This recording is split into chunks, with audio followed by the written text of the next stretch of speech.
Yeah, we're definitely ready. Sleeves are yet to be pulled up because we're going to in search of something missing right here in Nigeria. It's called the maize and it's missing, and we're all helping the federal government, the Nigerian people, to look for our maize. Omagege, where is our maize is what we're looking at today. And we'll be having Dr. Gideon Osi, who is a Commonwealth ambassador. Hopefully he'll be in the studios with us to help us search for where the maize is and see how we can find it. And not forgetting, we're looking at the rejig of the Security and Exchange Commission recently, and we're looking at what the expectations are. We'll be having the senior economist and the person of Paul Alaja. Hopefully he'll be in the studio also to help us see how we can look at the rejig of the Security and Exchange Commission. All right, so you definitely have gotten a good idea of what we have for you, so you have no reason to just to move a bit. Now let's go straight to our concerns for today, those things that really matters to us, right? And first of all is that Trump's pre-meeting threats. All right, we know that Trump is to meet with the leadership of North Korea, but he said if he smells the rat from a distance, if he feels the meeting is not going to take us anywhere, he's going to quit. Do you think that's kind of been bullying the North Korean president already, even before the meeting started? Well, Trump definitely knows, he feels that he's actually doing a favor. He feels that he can decide at what point to call for a meeting, at what point to say, I don't want to attend this meeting anymore, just because he feels that perhaps it doesn't favor him, or it might not favor him. So, well, it might just be that he has to exercise his inner self, but he's just being himself to even start, because this is just this is the Trump syndrome. All right.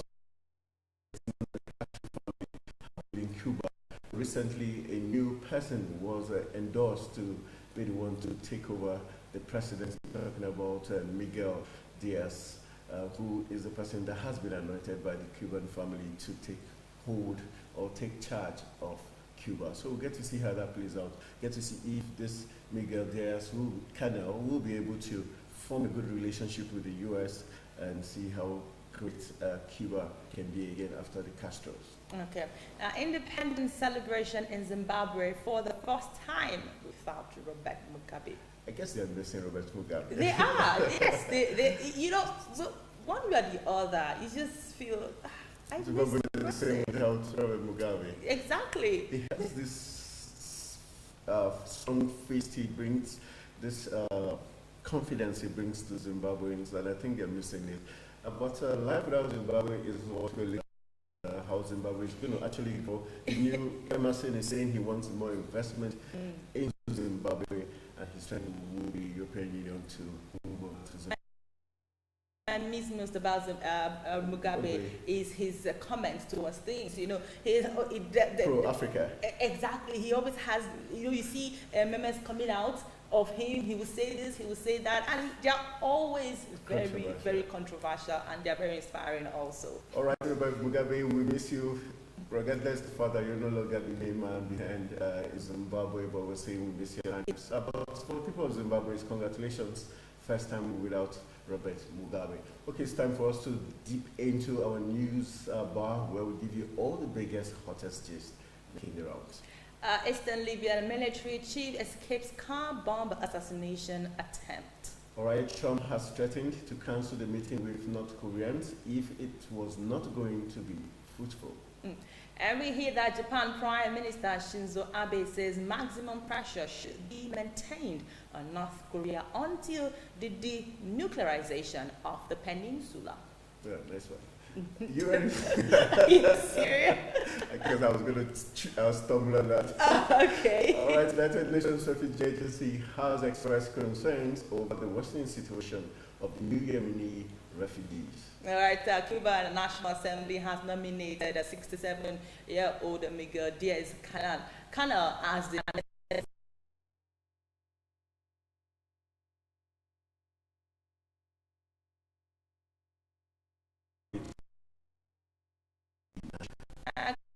the U.S. wildfire kills 2 people in West Oklahoma. All right, sad story. Our heart goes out to the family of those that have lost their loved ones. And let's take you to Turkey and tell you the president has called for a snap early elections for June. Qatar has signed a $2.5 billion deal with US for air defense system technology. All right, let's go to this part of the show where you get to know the green, white, green country and what makes it so interesting. Remember, Ogun State is one of the states in the western part of the country. It has a total of 9 registered universities, making it the state with the highest number of universities in Nigeria. Also. Okay. Before we go to the next thing I needed to know about Nigeria, I want to add that the Orogun is actually it's used by the people of the Yoruba land. Okay. It's a weapon of self-defense, and it's likely to be called a mace. How does So can you tell us more about Orogun? How does it have the shape of the mace? It's like a turning stick. Well, but it's mostly used in the kitchen by women, and sometimes it's a weapon of self-defense. And so that is why if you look at the the situation happening with the maze, I'll tell you more about that. All right, let us drift away. Let's get to Nigeria more. Exactly. So the third mainland bridge connecting Lagos Island to the mainland is the longest in Africa, spanning 11.8 kilometers. Now you know. All right, so let's tell you that the richest black woman, talking about African women in the world, is Nigerian. Talking about Fululusho Alakija. Keep that name, Alakija. It came. Take a sign check. Let me sign check. Just put Alakija. What will you say when you're going to sign the check? It's confirmed. No, it's already confirmed. Once you put that in Alakija, it's confirmed. The Nigerian currency Naira was introduced in 1959. All right, after knowing Nigeria, you have to know the continent where Nigeria dwells, and that's Africa. Victoria Lake is the largest lake in Africa and the second largest freshwater lake in the world. All right, let's tell you that there are over 3,000 protected areas in Africa, including 198 marine protected areas, 50 biosphere reserves, and 129 UNESCO World Heritage Sites. Lovely places in Africa. They had to be protected. The South African Rovos Rail is considered the most luxurious train in the world. Yeah, I'll be doing my train next week. Sorry, which of the train are you using? The most luxurious. I don't understand how that is going to be possible, because you're here doing quick. All right, now you know I'll be there. All right, Africa has the second largest population in the world at about 1 billion people. And with Nigeria increasing to 198, you know, there's more. The total African population is approximately 14.72 of the world's population, recorded in 2009, and now in 2018. So it is tripled. The Cocoa House in Ibadan was once the tallest building in Africa. It was built in 1965. Right, that's making history there, and the parts that Cynthia Agbo doesn't like so much. Let's take out the flip flop text. Okay, I'll do the favor. I'll do you the honors, give you the answers. Give us the question. You know this question one. You know the thing is, I know she's the Mauritius president, but that name is always. Now, who was the only female president that just resigned?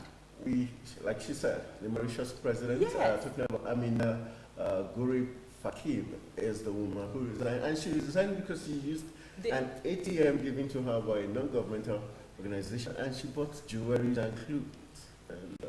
But the thing, according to her, she said she had 2 similar cards like that. No, it's possible. You can. And they were all the same colors, the same PIN numbers. If you have whichever bank you're using, XYZ bank, if you have 2 cards from there, the one is not supposed to be green or one yellow. They will be the same color. Okay, but they have different PIN numbers, right? Some people use the same PIN. Now, some people use the same PIN for their email, the same PIN for their phones, the same PIN for their to show their accounts. They use the same PIN just because they don't want to forget. Against the rule, barrister Cynthia Agbo. All right, playing the advocates there. All right. Who was the only female president that handed over to a new elected male president in Africa? We've got Ellen Johnson Sirleaf of Liberia. Which country has a disputed capital with 2 countries? All right. I think you have the answer. I'm not understanding. Okay, let's go to Israel and Palestine. Those are the two countries having two capitals. Two countries having one capital and disputed, and that Israel and Palestine. And now you know that. Which country, this is the part you love so much, which country went to the 2018 Olympics without a flag? All right, we know that it's Russia, and a good reason, because they cheated before the Olympics, drug related. All right, don't worry, we don't expect Putin to find us. We're far away from Putin. Really, really. All right, so at this point we go on a short break, and when we come back, we will be going straight to the next segment.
Or you slept there and left by 5 a.m. The Mochana about hotels, they come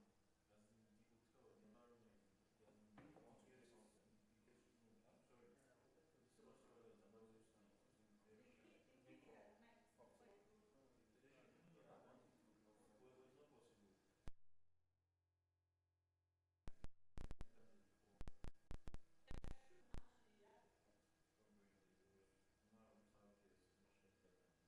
Treasures Academy. I enjoy a conducive and serene learning environment.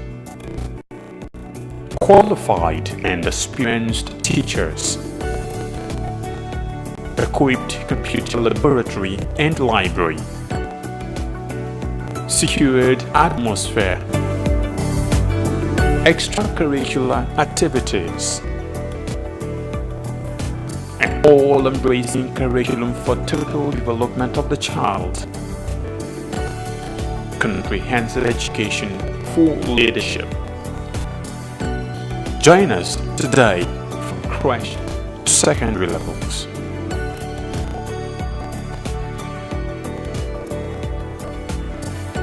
Living Treasures Academy, committed to excellence. Nigerians have tested political parties, religion and age.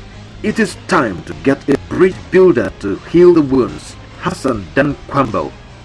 Under your watch as Executive Governor of Gombe State, you have been able to manage the state's resources in view of the numerous projects so far completed and the low statutory federal allocations accruable to the state. With your landmark achievements in healthcare, youth employment, women empowerment, road infrastructure, pipe-borne water, security, education, and agricultural development, we are sure of a better Nigeria. 2019 is not about power or change, but rather it is about Dan Kwambo to replicate his humility and servant leadership.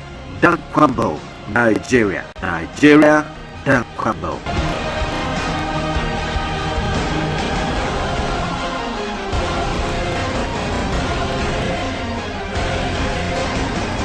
For almost a decade, the Nigerian army have given their all to ensure that our dear country is not overrun by Boko Haram insurgents. Some have in the process paid the ultimate price, while many will forever live with indelible scars occasioned by their determination to protect the country, no matter the hurdle. Despite these, they have remained resolute and undaunted, and today, all territories the insurgents want to control of have been recaptured and normalcy restored. And now, for the first time in a long time, the end of Boko Haram is foreseeable. Therefore, the wisest thing for the remaining insurgents to do is to surrender today or face total destruction from the army. Remember, the Nigerian army will stop at nothing to ensure that total peace is restored in all parts of the country. So, be wise and embrace peace today, or get ready to be ruthlessly dealt with. This message is brought to you by the Coalition on Conflict Resolution and Human Rights in Nigeria.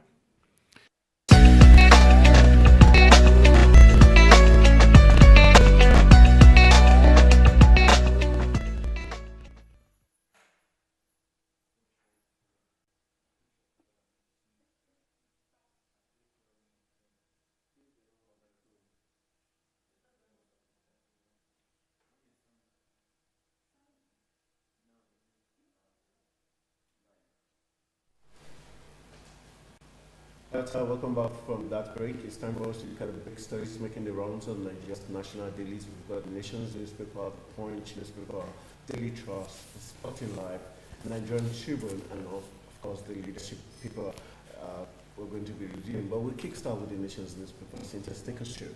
Why do you start with the Nation? Because you see the activities going on. All right, it's a really very, very eventful week here in Nigeria, and the big story here is outrage as thugs snatch maize in Senate invasion. That is on page 2 and 7. APC, PDP, ACF, National Assembly, others condemn attack. Government orders probe. And on page 39, Senate reps don't plan to override Buhari's veto. And on page 6, EFCC recruit Kwaso Wamako. And 13, soldiers killed in Operation Catch Race. You will find that story on page 45. Rising debt risky to countries' financial stability, says IMF. That story continues on page 7. And we have a CP laments killing of 3 policemen in Nasarawa. Benue youth protest killing. That is on page 45 of the Nation. And you might definitely want to see some interesting stories behind the Nation this morning. Let's talk about the starting of the maize National Assembly yesterday. I think the two group of narrative as regards to happen yesterday. Some critics believe it was stage managed because yesterday was supposed to see the passage of the ordering of the election, and some people believe it was stage managed by some persons in the executive just to ensure that happens is the light of day, so that they can have their way. While others believe that it just shows how porous the National Assembly is and how even the security agencies are not professional enough. Those people, there are different layers of security check. How did they pass through those layers without being stopped? There's some of the security agencies that did say that when they tried to stop the talks, they said they were with Senator Omoagege. But was that enough reason to let them have their way? Their talks, they are not senators, and if he was going to the hallowed chambers for business, then those talks had no reason going in there with him. So it just tells you that everything is not well with the National Assembly. Nigerian democracy is being threatened as it is. But some folks actually have it that they went in like normal people, no arms, nothing, but the drama started off because they knew what they were going to. Because if you look at the pictures, they are all dressed as normal people going for perhaps maybe a meeting or business or something. And so there was really no need to stop them to say, okay, what is you're doing there? But does this pose a threat? Like, what do you see happening as a result of this? Because if anybody can just come into the center and pick up the maize, we had instances of this in 2000 where Tuba Kalibo took the maize to his house. And some people had it that it was used as a pounding stick by his wife. Yes, and so this is the second time this is happening. Now, what is the implications of this? I think it just tells us what we already know as Nigerians, that most of our National Assembly, the members there representing us, they do not really represent, they don't have the kind of dignity, the kind of charisma they should. As a leader, this is not what you're supposed to be involved with. Sure. But when you see this, it just tells you from where you're coming from. It tells you about the talk we see in our elections, why it's almost impossible for it to stop, because these same persons are those who sponsor the stores, who give them the opportunity to do what they want to do. Well, I think it still boils down to the security architecture of the National Assembly facility. It's very sad that this is occurring. Well, let's see, they said they're going to probe. Let's see what the probe is going to be like. Again, might have his reasons. It's okay, because he was legally suspended and all that, because he was speaking for the president. And so some people in some quarters believe that, okay, since he was speaking for the president, there's a strong possibility he's doing this because he's got the backing of the executive. And so in the coming days, we actually get to see if truly he has the backing of the executive and how it's going to play out. Hey, what punch? All right, the Punch this week, we've got some very big stories of page 16, health workers strike paralyzes hospitals, and we've got World Bank knocks Nigeria orders for rising debts. That being said on page 21. U.S. urged Nigeria to change tactics against Boko Haram. Page 32 is where you get the big story. And we've got shock, anger as talks invade Senate, escape with maize. Page 2 is where you get that big story. The picture seems, you can see on the front page of the Punch newspaper, we've got scene 1, the movie says the struggle for the maize. Scene 2, the capture of the maize. And scene 3 is the escape with the maize. And scene 4 of the movie says the escape now in a car. And scene 5, embattled Senator Moyege being arrested by the Nigerian police. And you wonder how come the others could escape with the maize, and it's only when the senator walked back into the Halley chamber he was arrested. A very sad story. Very interesting movie. I wonder what we're going to be finding the missing maize is the title of this movie. No, that would be so long to just title missing maize. All right, and the other big story here says Fed government approved 6 billion naira information landing systems for 4 airports, and page 21 is where it is. We've got police arraign hotel owner, workers, and guests. Page 4 and 5 is where you get a big story. While we've got sex for Mark committee recommends indefinite suspension of the professor, and retired SAS boss should serve dead in Ogun State. Find details why he had to kill himself. Page 4 and 5 is where you find that big story. All right, those are the stories about sex for Mark lecture, and they were very interested in that story. The committee has finally come out. We didn't see a committee that had to take forever to come out with a report. Indefinite suspension is where they want to start from. Do you think that's going to help the whole process? First of all, I would like to commend the committee for not taking our time, because we don't have so much time to wait. And then I would say indefinite suspension. I think it's a good move, but I hope that it will just end in indefinite suspension. While the suspension is going on, you can also dig more to find out more things. I just want something more painful, something that he's going to really feel. But he has not been confirmed guilty yet. That's what I'm saying. While the suspension is going on, they should do more findings. Okay. So that at the end of the findings, if he's proven innocent, good, he can go back to his work. If he is found guilty, let the punishment be given to him. Let him serve it. Let it be what as of the student. Both of them are going to be involved in this. Okay. Why would you want to offer sex? Because, like you say, corruption is the giver and the taker go hand in hand. Exactly. So both of them. In fact, the students should also be suspended from going to school. Also. All right. Let's go to. I'd like to get your views on this other story. Let's see. The offer robbery issue says the police arrests hotel owner, the guest.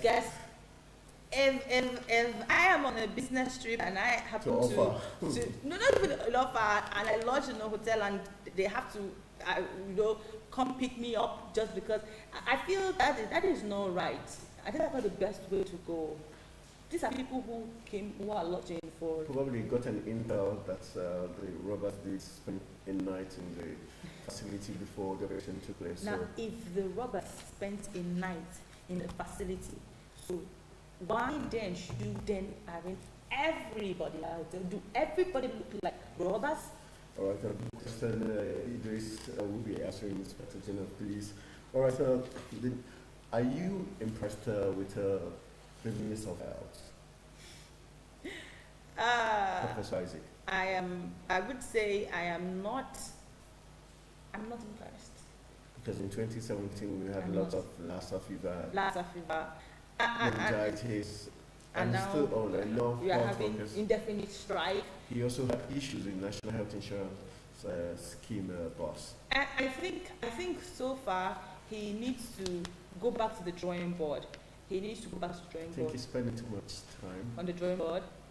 No, he hasn't even gotten the drawing board. Right, he didn't hear that. Okay, he didn't hear that. But he needs to go back to the drawing board and see what he's missing.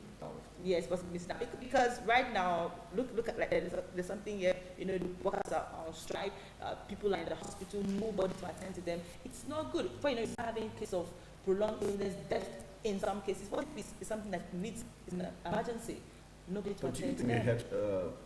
the health union was being fair, the joint health union? Do you think they were being fair, the timing of the strike action and how sudden it was? The truth is, there is no good timing for any health worker to go on strike. There is no appropriate time. There is no particular time that says, okay, this is the time to go on strike. If you go, as a health worker, if you go on strike by this time, oh, it's better. There is no appropriate time, because every day people get sick. Do you understand? But these people are complaining. Promises that were made to them, agreements that were signed, were not fulfilled.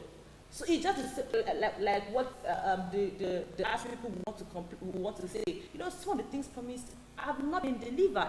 So what is happening? So there is no particular time that is favorable for strike. All right, the last we get to talk, U.S. agenda yet to change their tactics against Boko Haram. Do you think the U.S. is saying technically? The U.S. will not really understand the policies going on. So they are only speaking from what Technical from point the of view. technical point of view. But how rich they know that it is more than Is technical. it possible we wouldn't know? Oh, it's possible they don't know. But I feel that it is more than goes beyond technical. Go beyond technical. Our Tribune this morning, Nigerian Tribune, outrage as thugs invade Senate, still maze. And the riot says the Senator Maggie, the alleged mastermind, weeks away, released. Released. NAS gives IGP DSS 24 hours to produce the stolen maze. A Kuremali report to Sibajo, federal government orders probe. Invasion act of terrorism to the Senate. Reps adjoin sit with Senate in solidarity. You find the stories on page 2 and 37. Now, election reordering bill suffer setback in Senate, House of Reps. That is on page 35. Health workers strike. 2-day-old boy with spinal cord problem. One patient stranded. That is on page 33. Killings by headsmen. 17 victims at mass burial in Nasarawa. Another 4 killed in Plateau. This is on page 6. Let's quickly talk about the ordering of the 24 hours given to the ID to produce the stolen maize. Do you think that this is because right now the ID was given 4 days to handle the issue, and he was even in Nasarawa at the time. He was then given 24 hours. And that was the directive from Mr. President himself. To sort out now 24 hours to sort out the stolen maize. Do you think there's something? There's something we don't understand, because right now it's not like the ID knows where the maize was kept and possible and pick it up. So give him 24 hours. You guys are realistic. Well, you could say it is, and at the same time, you might say it's not. It is because it is his duty, and he's supposed to. He's not going to go himself. He's supposed to deploy his men using both forensic and any other method to search for the maize. Now it tells them how important it is to have CCTVs in strategic locations. So hopefully he will be able to sort it out. If he doesn't, it puts to the record all the assignments he has been given, which he has failed to deliver. Probably that to inspire him to do more. And the fact that the Senator Omar Gigi was arrested could make the job a little easier for him because. And released. There's also released here, I'm saying. So it means that the job is half done. Yeah, but you talk about CCTV. Do you think that having CCTV, or is it meant to be all round the nation's character? Because strategic points in the nation's capital, especially when you're talking about the Halukemba, those vicinity obviously should have in very strategic areas to be able to know who's going into the complex and who's coming out at least. Because if you have those strategic points, then you should be able to know which direction the car fled with maze. Then you cannot begin to think where your search point should be. But you definitely are aware that that maze is not anywhere around. Well, I wouldn't know since I because don't really no, work because from the report, when the maze was taken or stolen, it wasn't even stolen, it was taken. Yeah. And the maze was taken, but it was done in the presence of everyone. When the maze was taken, the man went into a car and they drove off from the report. Yeah. So possibly they're somewhere chilling with we'll get to find out. Looking at the maze. Very soon. All right. You done? Yes, I'm done with this. All right, let's go to the leadership newspaper. The big stories that are making the rounds. We still got in terrorist-style assault as Omar again uses talk to seize maize. That big story is on page 5 of the leadership newspaper. And we've got EFCC probed Kwankwaso Wamako over alleged 18 billion naira fraud. Those are the two big stories in the leadership newspaper. And EFCC is still probing. Looking at this book, Kwankwaso Wamako, would you want to look at it from the point that it's because it's getting closer to election year, so this people are intensifying this probe in order to, distract them? The thing is, we already have a lot of things on the ground to distract us towards 2019. But this Kwankwaso's and Wamako, their fraud charges to face with the EFCC. Yeah. To me, I just feel that one man wants to make me think, okay, perhaps the EFCC is trying to do their job, But on the other hand, I'm meant to think it's a distraction. The Nigerian in me would let me see it as their job. The Nigerian in me would feel like it's a distraction. All right, just the same way the maze is a distraction, just the same way, yes, the maze, because yesterday we're talking about the $462 billion, and just before the end of yesterday, before the end of that same yesterday, we have the maze. So that most people are talking about the maze right now and leaving and talking less about the money. So they're all forms of distraction. Okay, we're seeing the footage of how the maze was, kidnapped. Exactly. Or we get to hear a ransom. Well, you could see that others were very calm. They were just watching, and a threat to hit you with the maze was up there if you tried to stop them. But there's a funny thing about this. There was a cameraman who went ahead of them to capture it live before the event took place. It tells you that certain persons were in the know what was going to happen. Not really like they were in the know what was going to happen. It's just like you being at the right place at the right time. All right, we'll be having this course to see how this plays out. Yeah, but there's actually a person sitting down there, one of the lawmakers, who is just, I saw the picture. He was just sitting down there like nothing was happening. Everyone was feeling safe, I guess. Everyone was, moving around and trying to see what's going on. But this particular man was just seated with his hand like this. Perhaps maybe he was sleepy. Like nothing was happening around him. And I was like, wow, because someone would have been up by then. All right, no one wants to fight for the maze. Let's go to the next big story. You have to fight for the maze. Is a symbol of authority. All right, so the last paper with me is the Daily Trust. And the Daily Trust have 5 thugs beat 250 NAS guards to seal maze. And the IGP DSS was there 24 hours to recover the maze. Omagege East. And a shell to invest $15 billion in Nigeria. Buhari says you'll find that story on page 3. Kwakoso Mamako to face EFCC fraud, that is on page 3 also. And then we have National Assembly dumps election sequence bill, that is on page 7. APC may hold national convention in Lagos, that is on page 13.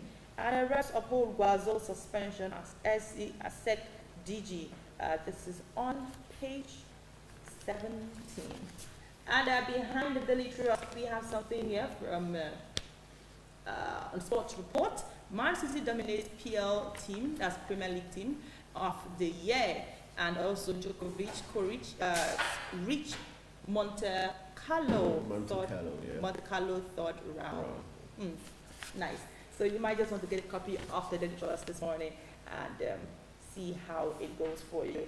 Shell to invest $15 billion in Nigeria. That's what Buhari is saying. Do you think this is going to be a good one? Yeah, that's a positive. That's what we want, more investment into the country. But the sad comment also made by Mr. President, he said Nigerian youths just sit down, they don't go to school, they just want to get free health, housing, and that. I think it's a very sad country. Narration coming out from Mr. President. I think if he's looking at his son to make that illusion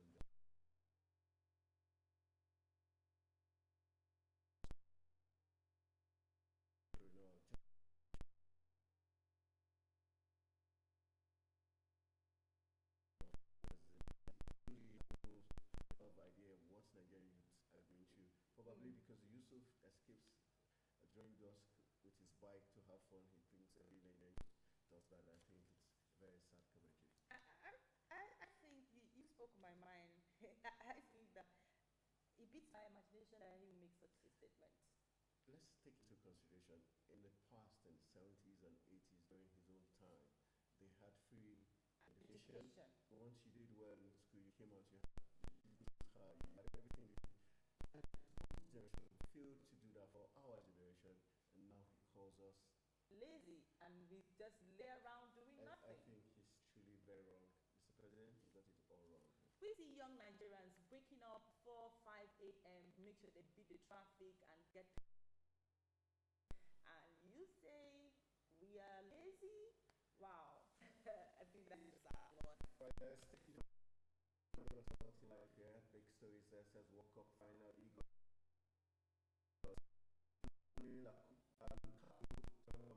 United beating Bournemouth 2-0 last night. Securing win that is them second in the English Premier League with 74 points. We've got Mikel Kent of the Eagle creative problem, says General and Ken Wanko. And the reason why I am back against Mickey Dogs on Sunday has a big story. We've got Super Eagles $2.8 million ready next week to confront Czech Republic June 6th in Austria. And Manchester United rival Liverpool for £50 million pounds rated Jorginho. And I've got Aguero may not face Super Eagles. Talking about 2018 World Cup, Argentina taking on the Super Eagles of Nigeria. And we've got Burnley Chelsea game. Conte says Chelsea will fight for 4th position, while PSG launched €50 million for Marcelo. Talking about the left back of Real Madrid, is going to leave the Galacticos. We'll get to find out in the coming days. On the 2018 EPL Team of the Year, indeed, and Moses misses out. Those are the big stories making around on the sporting arena. Go get your own sporting life and find more sporting news in between. Okay, so I was trying to tell you something earlier during the May story, Orogun. Orogun, yeah. You said it was something special about the Orogun. Yes. Okay, the maize. Some people have been wondering why the maize is seen these days as a weapon where before you know everybody's taking the maize and hitting themselves. Now, the maize is, if you look at the meaning of maize, first of all, symbol. It's a symbol. It's more like, no, apart from the authority aspect, it's originally seen as something like a weapon. Okay. You get, it's like a weapon you use. And so the old man then uses that. And as time went by, you know, it's seen as a symbol of strength. And so now the the maize also has a Yoruba mean, which is Yorogun, which the woman uses in the kitchen, more like a stick. You turn the turnables. You understand? And also, it's a woman of self-defense now from violence against her while she's in her place of work, which is the kitchen. Okay, and so the Orogun is not something that a woman plays with in that kitchen. She doesn't play. You can't just come into her kitchen and take that tonic or something, because she can get mad at you. And so that is why now, bringing it back to the National Assembly, the maize is not something you just come and take and go. It's meant to be treasured. It's meant to be special. It's meant to be. So when we start having cases like this where someone takes the maize, and run with it, it just means that it's just like when someone comes to a woman's kitchen and takes her pot of soup that she has suffered to make after work that day, she won't feel happy. So I just feel that the Nigerian government, the National Assembly, should not handle this issue with laxity, because this is a symbol for poverty, which no woman will plate her pot of soup when it's taken. All right, let's see how the probe is going to go, and if heads are going to go, especially the talks who went away with the maize, we get to see what's going to play out. We'll go for a quick break. When we come back from that break, we'll be talking very serious issues, looking at what's playing out right here in Nigeria.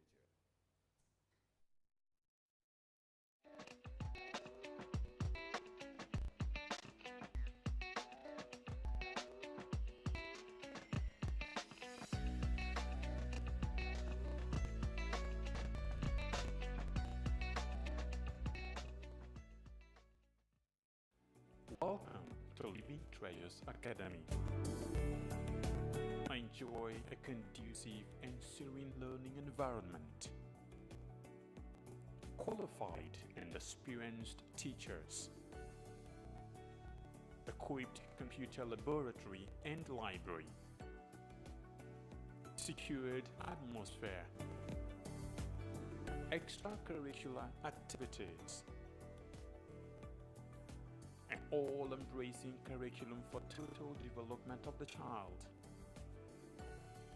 Comprehensive education for leadership. Join us today from crèche to secondary levels.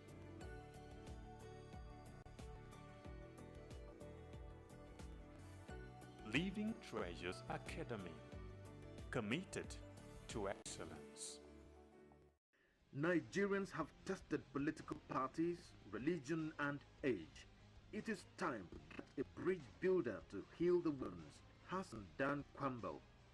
Under your watch as Executive Governor of Gombe State, you have been able to manage the state's resources in view of the numerous projects so far completed and the low statutory federal allocations accruable to the state. With your landmark achievements in healthcare, youth employment, women empowerment, road infrastructure, pipe-borne water, security, education and agricultural development, we are sure of a better Nigeria. 2019 is not about hour or change, but rather it is about Dan Kwambo to replicate his humility and servant leadership. Dan Kwambo, Nigeria. Nigeria, Dan Kwambo.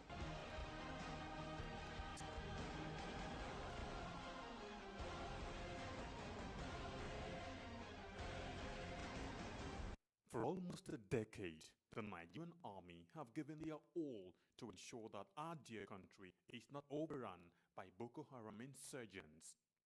Some have in the process paid the ultimate price, while many will forever live with indelible scars occasioned by their determination to protect the country, no matter the hurdle.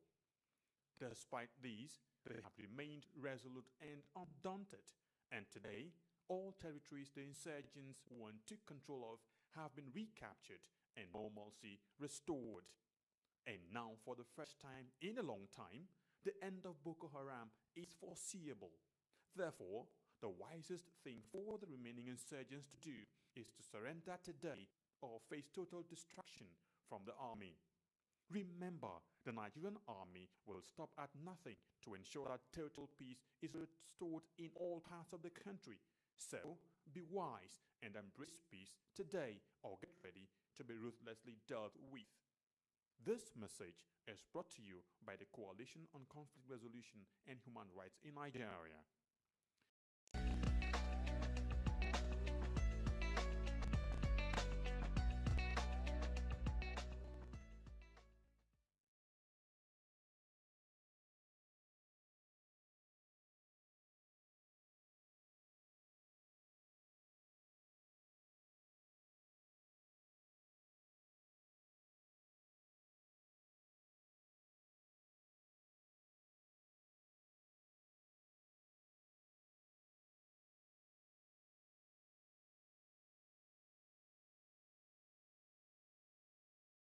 Information remains the bedrock in every stage of development. It develops both the human mind and the society at large. Television Nigerian is here to avail you with that information you need for all-round development through its mind-blowing programs such as news, talk shows, health and safety, governance and politics, sports, entertainment, kiddies, documentaries, finance, global happenings, human disposition from childhood to adulthood. It's a manifestation of what you see, what you hear, and say. Tune in and stay tuned to TVN, Television Nigeria, broadcast beyond boundaries.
All right, welcome back. It's still Daybreak Nigeria right here on Television Nigerian.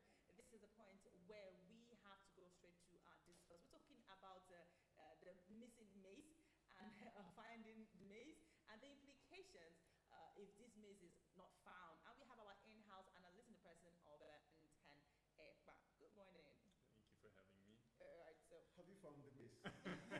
Where is our maize? Yeah, we haven't found it yet, and it's such an intriguing story. Like the Daily Trust captioned it, how 5 thugs beat 250 guards in National Assembly. That kind of caption alone, someone could say it's sensational, but it gives you an idea of the politics undertone in this kind of story, if there is, because it's amazing how 5 people beat all of the 3 entrances with all of the security guards and everybody. But if you look at, according to the story we read, the people came with a mortgage, the senator in question, and at every entrance they were with me, they are with me, they are with me. Of course, don't forget the fact that there's a gallery in the National Assembly where people are allowed to come, look at how proceedings are going on and all of that. So, where I am a bit baffled is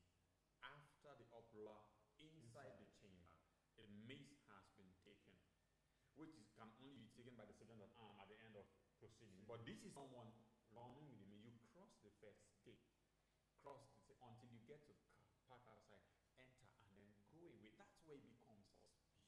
What is going on? So at the end of the day, the minister has not been found to answer you. I haven't found it yet. I'm waiting for them. It's such a sad story in the history of Nigerian politics. Can we say that the critics who say there's a conspiracy theory, it was the day the reordering election process was supposed to be passed ahead, and whatever you want to use as it, was the day this occurred. Some say Omar Agege has the backing of the executive. That was why he had the guts to go to do whatever he did.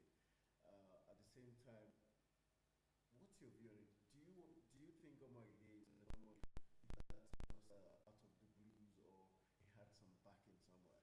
Now, that in answering that question, in the days to come, it will become a bit clearer. Okay. When the executive, probably there may be an executive intervention. Because the executive has not made any statement. The executive hasn't come up with any statement Which yet. is very unusual. Very unusual. So, in the days that will come, if the executive try to intervene on behalf of Omar Agege, we will now say that, okay, actually, he had backup, from the executive. But as it were, it reminds me of what Gosdale really tried to do in 2015. Okay. People say he had the backing of Mr. President. If he had the backing, at that point, the president would have actually given a presidential order, stop the counting of the election. But this was someone who felt, I should defend my president.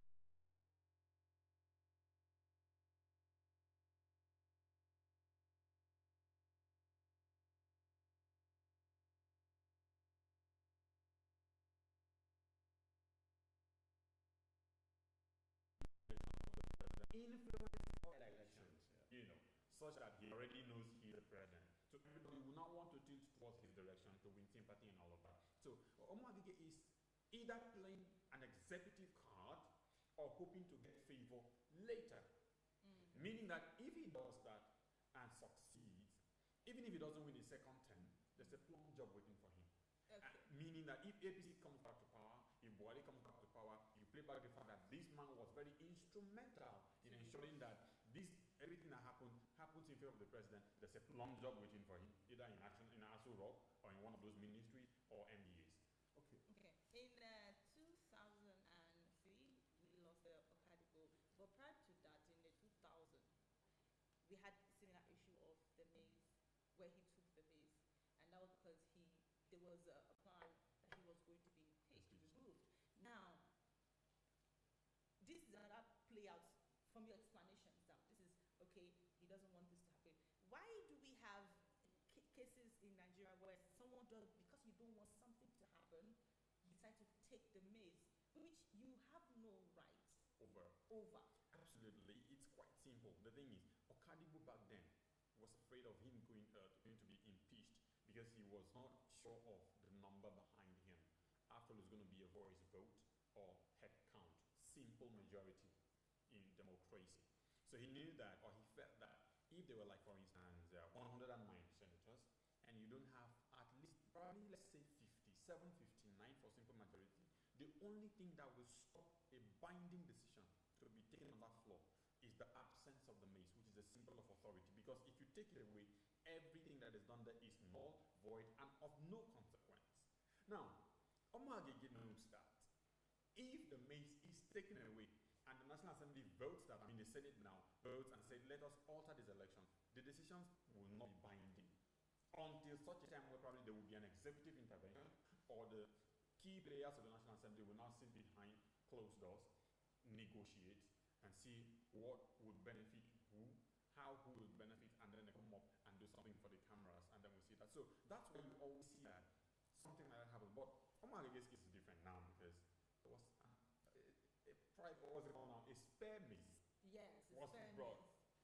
And so, in order to spite him and say, okay, whatever you thought you were going to do, because that movement is, as we have heard, anti or anti-Saraki. Okay. So, Saraki now want to tell him that I'm still the president of the Senate. If you think you're going without maize, bring the other maize. Whatever we have wanted to do that you wanted to stop, we're going to still do it. Okay, sorry, but I just want to ask, can we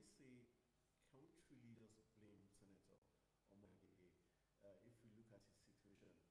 He had an issue, he raised an objection.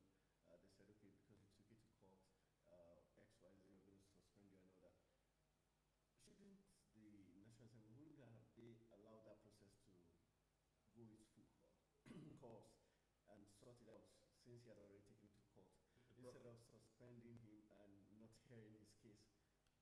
You mean the National Assembly or Senate allowing the matter in court it to looks be like they're tried? just bullying him. Yeah, those people have immunity on that floor. Okay. And whatever they say or do there remains there. It's a matter of the Senate.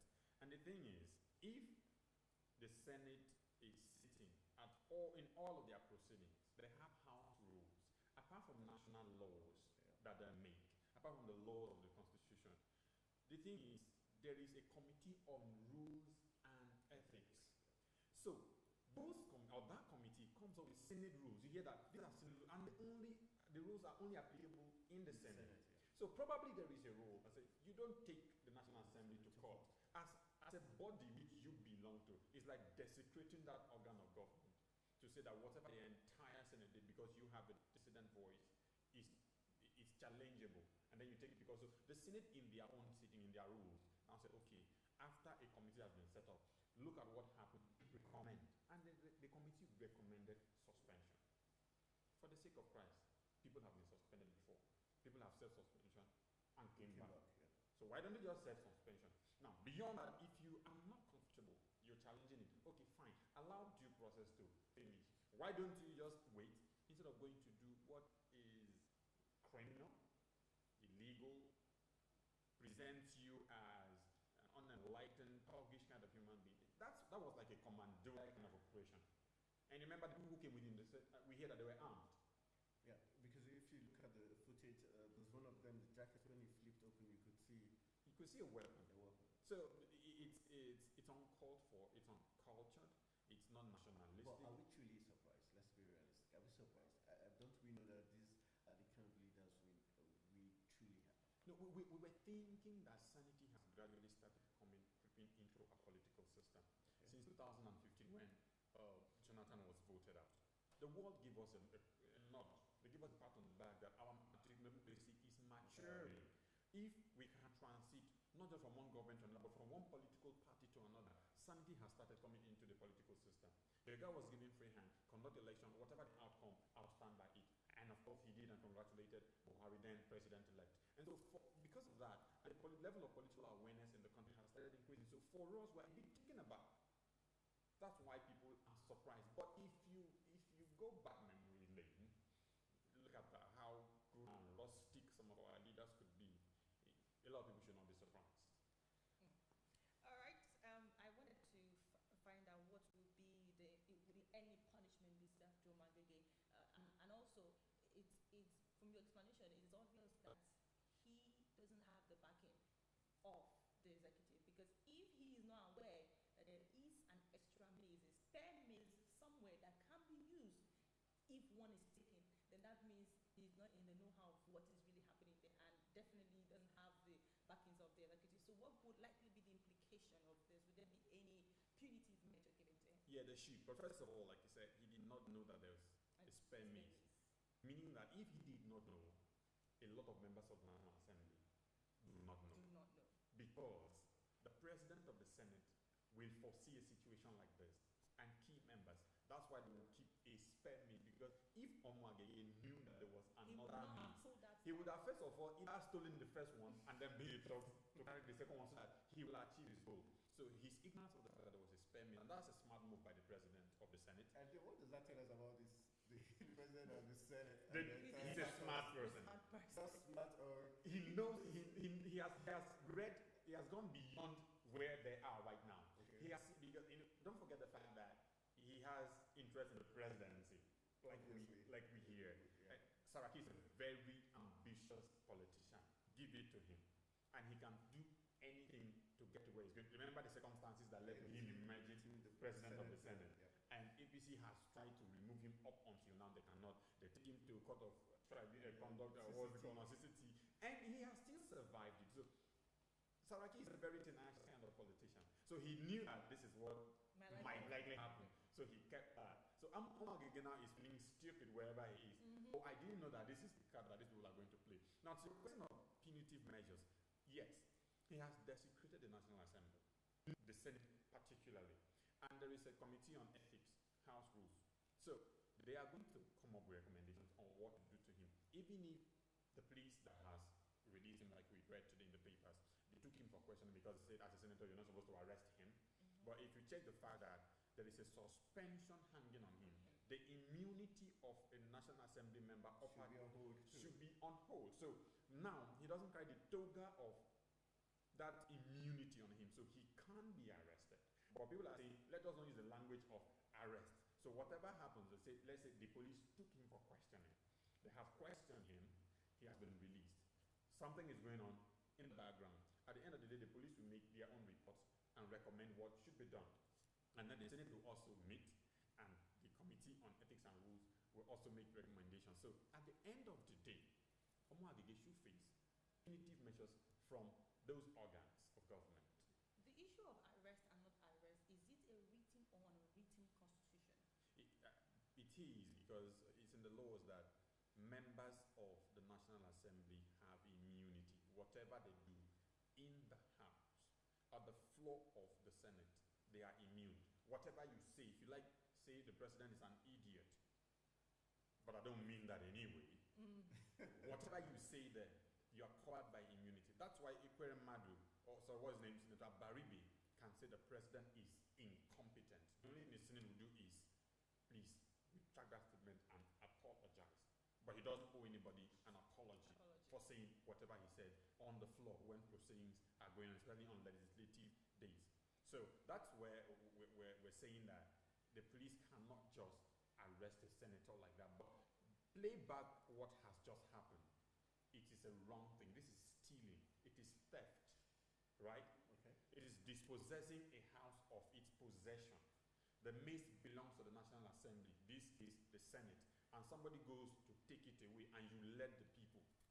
So you have led a gang to rob. Is it possible for him to actually deny leading those persons? Even though not knowing their intentions. Yes, even though yes, we knew he stepped in. First of all, before they came. But can we, in the court of law, let's assume it goes to the court of law, can we really prove that yes, he brought this person? And he knew what their intentions were. He came to see what was going on because he thought. He can deny it to say, I came as Senator Magigi, but my supporters came. I did not know their intention, that this was what they did. They did not act on my orders. He can place that as an argument. But if someone acts on your behalf, that also can be argued. If your child comes to my house and said, because of what has happened to my father, I did this, you are culpable. Okay. Because this person is your blood, acting on your behalf, but it can be argued not with your instruction. So, but in the case of this scenario, he ushered them in, according to the story. Who are the security asked? Who are those people? They are with me. If they are with you, whatever they are doing is with you. Okay. So there is that co-joining, using that word, with. I am with Cynthia. So as I'm going, Cynthia and I are together. Whatever I'm going to do, there is a togetherness of me and Cynthia. So that's where Omar will find it very difficult to deny. And because these are his supporters, that's why he has a problem there. Don't you think that this would be a tight case? Because looking at these people, they were properly, neatly, maturely dressed. Because they needed to. You can't be suspicious and go to a place where there are security checks. So you need to look decent to get into the National Assembly. So it's possible that he can still put his hand on the ground and say, yes, they are my supporters. Yes, they are with me. Like he told the security guards. But I am not aware of all of this. Yeah, at the end of the day, what will happen is this. What may likely play out is the only sanctions he may face might just be the suspension alone. Because if he comes back and when president is back or he goes to the executive, I was doing this on behalf of Mr. President. If on behalf of the right word, I was doing this to favor Mr. President. What if I had succeeded? Would I be chastised? Because if you can play that sympathy card, play the PT card, and executive can just pull up, call, okay, police, let him come with the report, and let him go free. After all, he did not carry the mace. Was he the one who took it? No, he was not the one who took the mace. Some miscreants, some overzealous youths, some people who have carried the law, they have taken the law into their hands, went and did this in order to smear the name of the honorable or distinguished senator. We can use, we are media people, we know how to flower things. So those are the beautiful report that these people, is a smear campaign. In fact, they can even say the Senate President Saraki has sponsored those people in order to smear these guys and to make the suspension valid. Trust Nigerians. Could that actually play out? Chances are that it can play out. Why? In order to give Saraki some kind of sympathy. Okay. These people are against you, per se. So what would you do in order to curry favor from them? In politics, there are a lot of intrigues. They can just send people to his camp, come under the auspices of this, do this. In fact, they can use some of your members against you. By the time they play up the scenarios of chances that he's going to win an election, and he's not in very good standing with this and all of that. So those are things that, those are intricate things that go on underneath that. It's just possible that there is an undertone of someone pushing them to do this in order to get favor from the side of Saraki, or they're actually doing it to, smear the name of the president of the Senate, who has been smart enough to read, beyond the lines and know that, okay, this can happen. Let's get a spare mace in case of that. All right, it's always awesome talking to Intel. Now he threw up another narrative that you have to chew on, the fact that who knows if it's the very smart Senate president that has tossed this around just to get some sympathy votes and concerns from Nigerians. But a very sad story, but interesting commentary. You could see the different scenes from scene 1 to scene 4. We've shown you and given you all the details. So I want to say a big thank you for joining us, and always awesome as usual. Thank you for having me. All right, I will go for another quick break. When we come back, Daybreak Nigeria continues.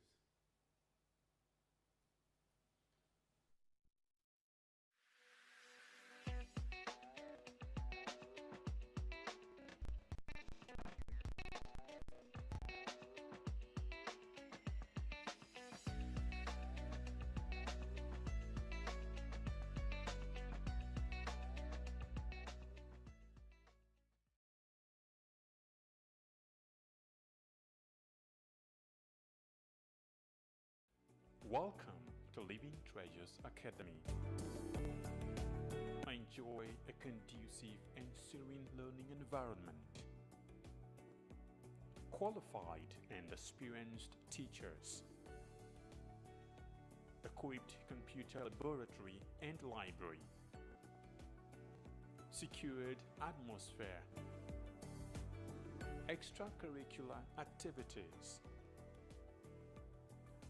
An all-embracing curriculum for total development of the child.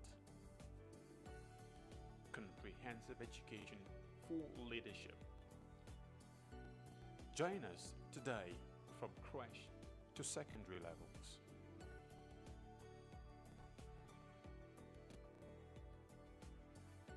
Living Treasures Academy, committed to excellence.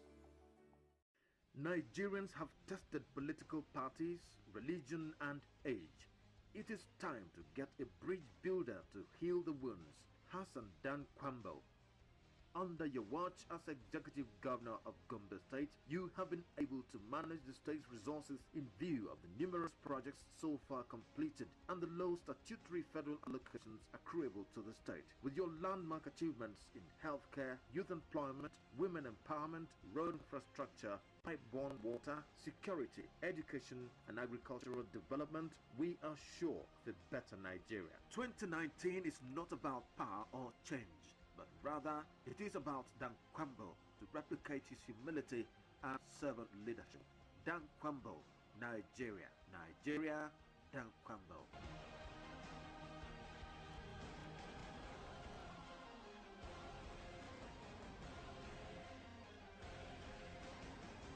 For almost a decade, the Nigerian army have given their all to ensure that our dear country is not overrun by Boko Haram insurgents.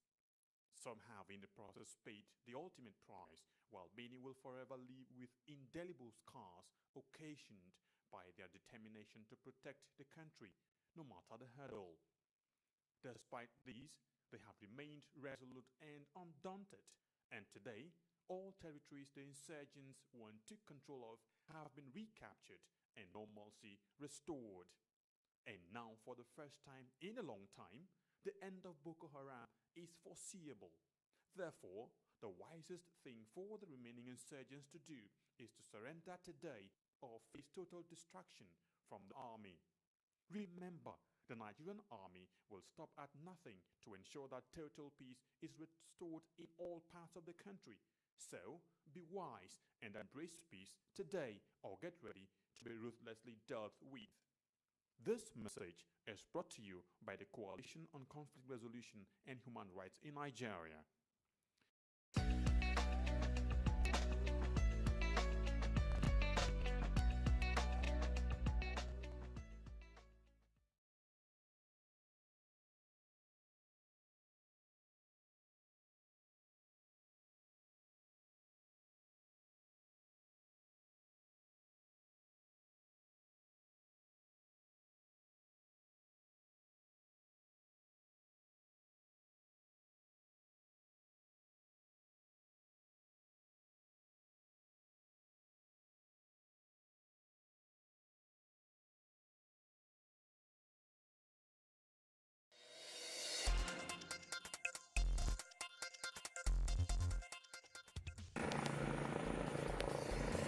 It was an amazing display at the demonstration exercise of the Nigerian Army. The demonstration, which is part of the events lined up in this year 2018 African Land Forces Summit, was said to be a sign showing Nigerian Army readiness in responding to threats, especially in raid and rescue operations. The Nigerian Army had to evolve new concepts and doctrines in addition to existing ones in executing our operations in the Northeast against the Boko Haram terrorist group. A lesson that we've learned earlier on in the counterinsurgency operation emphasized the need to develop capacity and indeed capacity for rapid deployment. Fielding questions from journalists, the Chief of Army Staff, Lieutenant General Tuku Buratai, related how the demonstration reflects the current counterinsurgency operations in the Northeast. This is what we are showing. It's what we had experienced in the Northeast that we are now demonstrating, that yes, we are capable of rapid deployment at very short notice, using the available supports that we have on the ground, both air as well as ground. You can see how quick the motorcycles were able to really move in, to support the troops that were rappelled by the helicopters.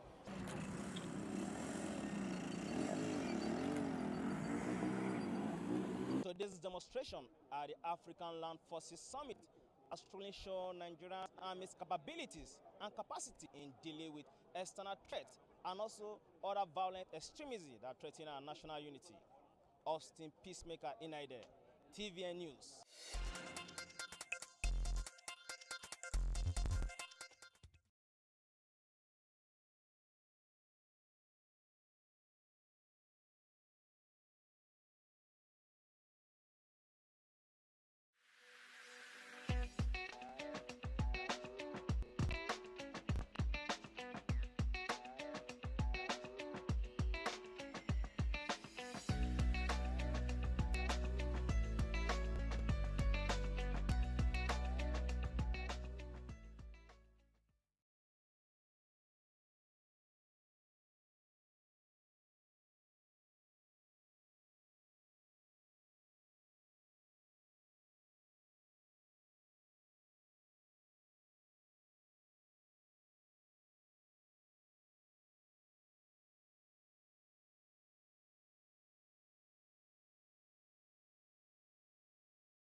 just watched the report by Austin Peacemaker, our defense correspondent, as regards the recent African Land Forces Summit is holding right here in Nigeria. Over 60 countries, military officers right here in Nigeria.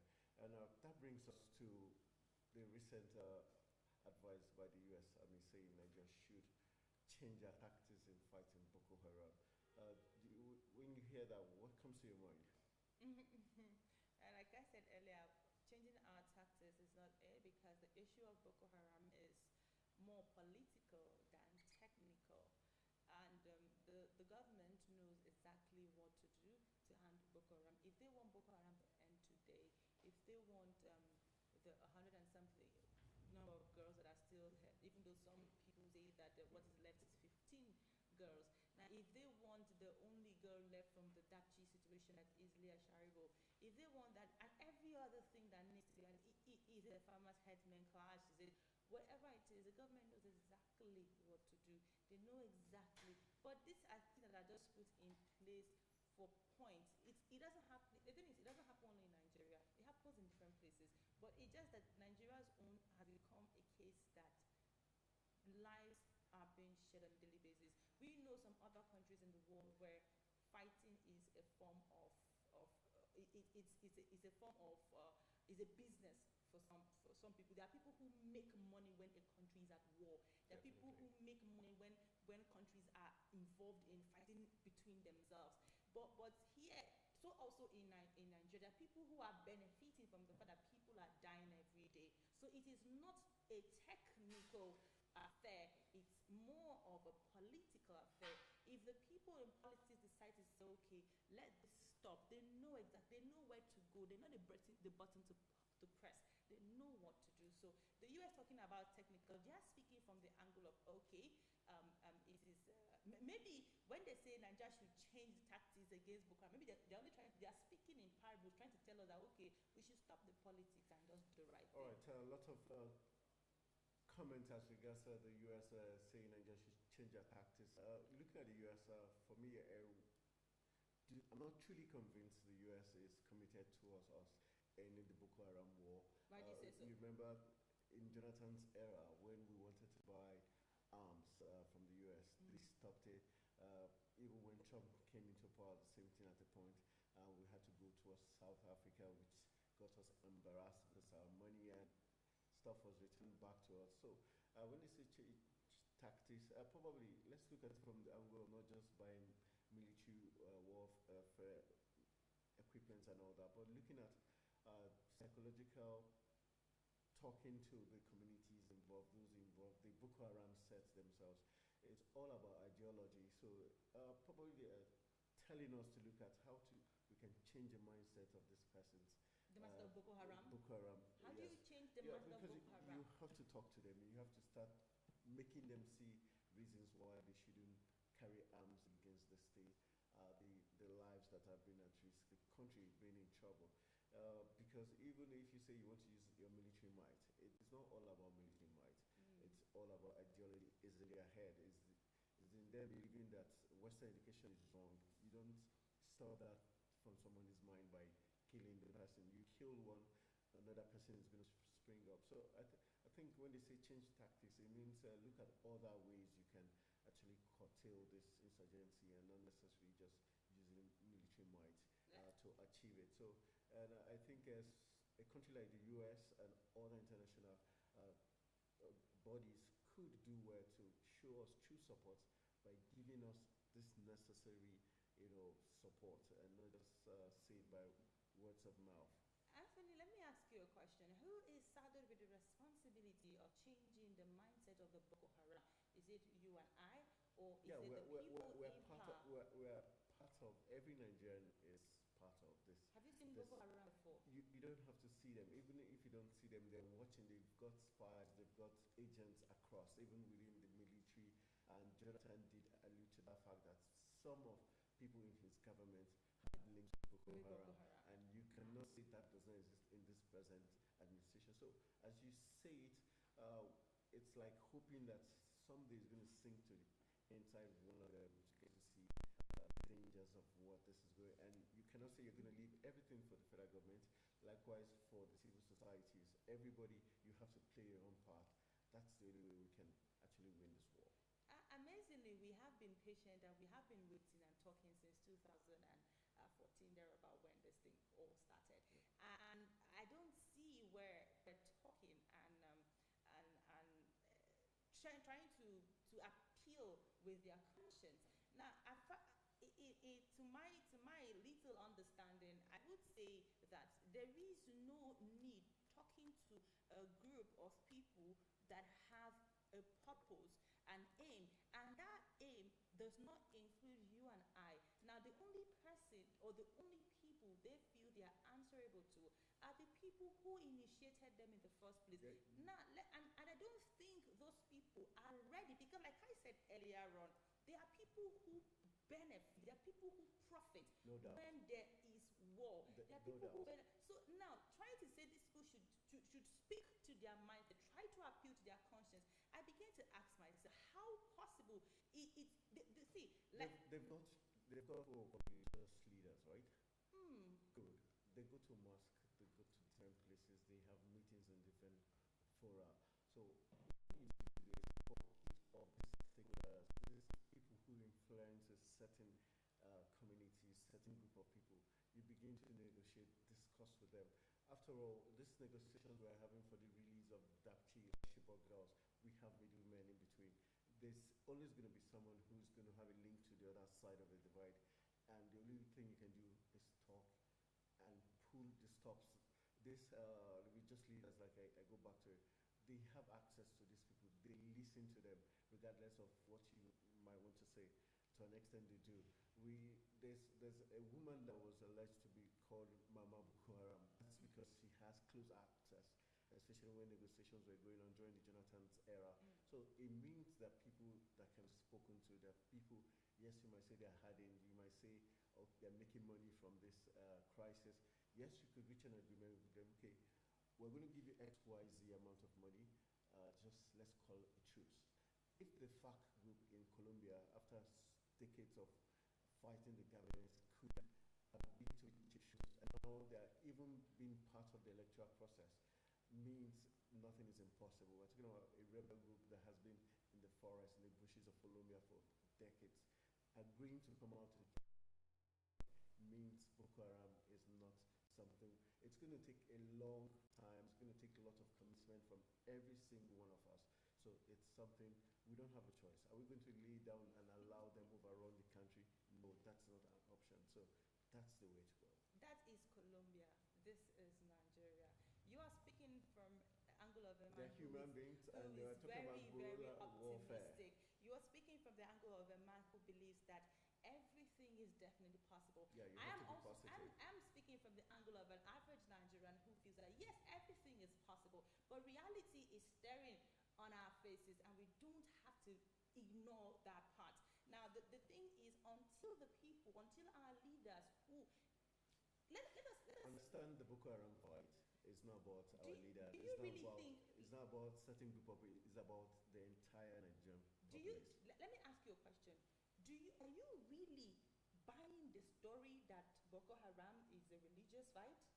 Yes, I'm buying not just religious, it's an ideology that someone is selling and is pushing, and he's making people embrace it using force, terror, and fear to make people embrace it.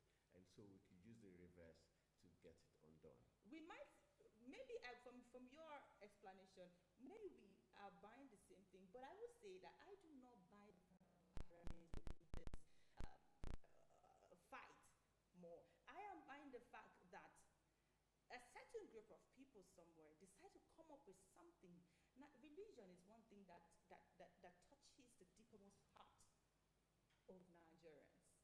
And so a group of people sat down to say, okay, how can we touch the deepest part of Nigerians? What is that thing that when it starts, it would spark up a whole lot of things, and it's easily sellable to Nigerians. That is where I say it. All right, that's how she says it, but the truth remains is the responsibility of every one of us as a Nigerian. You should go out there, do your own contribution, give the necessary information, timely and as quick as possible so that the security agencies can get to do their job well to protect lives and property of every single Nigerian. Go for the break. When we come back, we'll be having our guests in the studio talking about Paul Alaje to look at the rejigging of the Security and Exchange Commission recently. What the expectations are is what we'll be looking at after the break.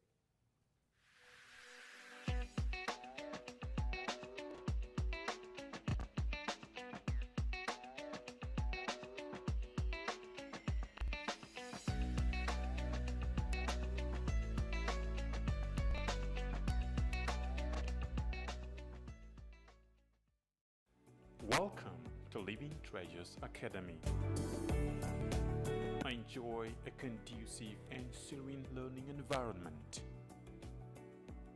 Qualified and experienced teachers.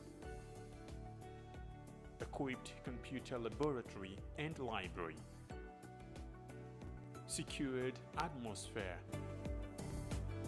Extracurricular activities. All-embracing curriculum for total development of the child. Comprehensive education for leadership. Join us today from crèche to secondary levels.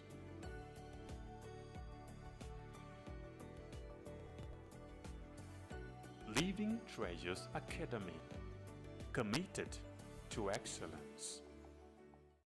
Nigerians have tested political parties, religion and age. It is time to get a bridge builder to heal the wounds. Hassan Dan Kwambo. Under your watch as Executive Governor of Gombe State, you have been able to manage the state's resources in view of the numerous projects so far completed and the low statutory federal allocations accruable to the state. With your landmark achievements in healthcare, youth employment, women empowerment, road infrastructure, pipe-borne water, security, education and agricultural development, we are sure of a better Nigeria. 2019 is not about power or change, but rather it is Dan Kwambo to replicate his humility and servant leadership. Dan Kwambo, Nigeria. Nigeria, Dan Kwambo.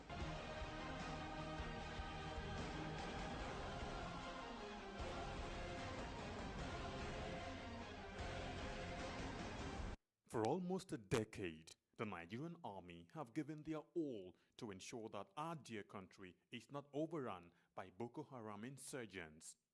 Some have in the process paid the ultimate price, while many will forever live with indelible scars occasioned by their determination to protect the country, no matter the hurdle. Despite these, they have remained resolute and undaunted, and today, all territories the insurgents want to control of have been recaptured and normalcy restored. And now, for the first time in a long time, the end of Boko Haram is foreseeable.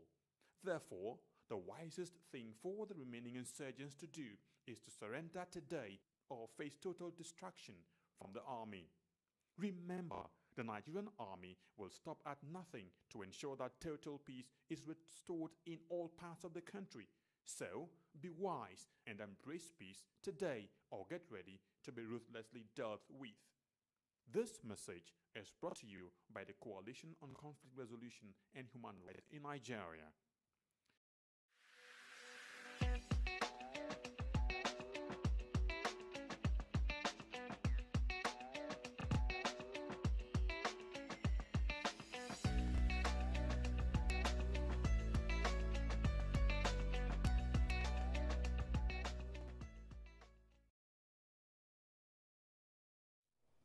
Alright, welcome back from that quick break. You're still watching Africa's Finest Breakfast Show, Daybreak Nigeria on television. Nigerian. My name is Anthony Mobodi. Still here with my co-host, Sidabo. And we have in the live studios a senior economist in the person of Paul Alaje right here to help us look at this very interesting issue. We're looking at the rejigging of the Security and Exchange Commission recently. When you put into consideration the issue that occurred with Guazu being suspended as regards the fraud that took place in the capital market. And so we're looking at what other policies have been put in place just to forestall future occurrence. Nice to have you on Africa's Finest Breakfast Show once again. Thank you very much. All right, let's look at the rejigging of the Security and Exchange Commission. Would you say she has succeeded in stamping her authority in the financial institution? First of all, after she suspended Guazo, there were a lot of uproar as regards the suspension, and now the final rejigging of SEC. How strategic is it?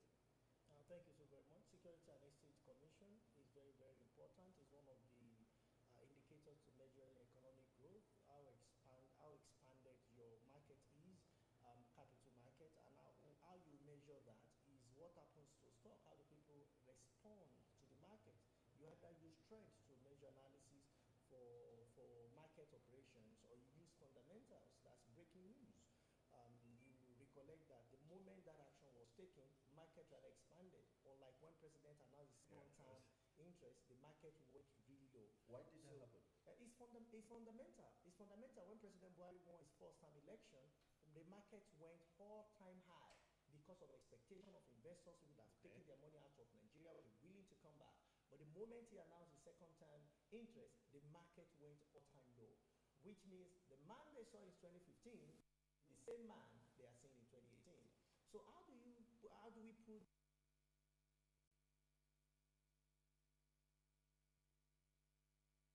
Yes, maybe we have regulators that will be fair, we have regulators that will manage insider trading, etc., etc. Of course, there was no insider trading that was allegation. It was allegation of spending money that was not appropriated or approved at some point in time. So for me, I'm very hopeful that the minister has taken a right decision, and also to stand authority. And in Nigeria these days, you may just need to stand the authority on issues. Because just yesterday, some persons wanted to stamp the authority on the authority of Nigeria by doing away with the symbol of authority. So, but that's just a nice comedy that we watch on our screen yesterday. It wasn't funny though, because friends across the globe have been calling to say what's happening in your country.